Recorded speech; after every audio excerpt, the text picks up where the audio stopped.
Hei, mina olen Helen. Ma olen täna tulnud Harku järve peale. Me oleme kontrollinud jääpaksust. Me teame, et siin võib olla. Ma ei ole enne proovinud snowkite'i ja täna on selleks mul abiks siin Kristiin ja ma ootan põnevusega, mis siit võib täna välja tulla.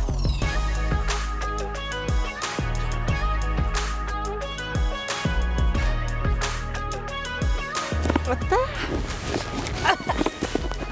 Meelitame. Ja...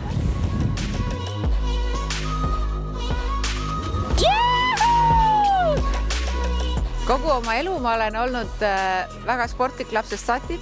Mu vanemad on kehalise kasvatuse õpetajad. See on nagu kõik nii loomulik olnud, et kui me lähme ujuma järve, siis ma lihtsalt ei tee paar tõmmet ja tagasi, võt ma ujun 40 minutit seal järves.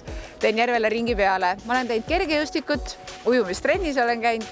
Ma olen tantsinud palju ja viimastel aastatel ma tegelesin ka bikiini fitnessiga. See oli väga äge kogemus ja väga omapärane kogemus, kuidas oma keha proovile panna. Tuul kadus ära. Kus me seda tuule leiame? Super, väga hästi.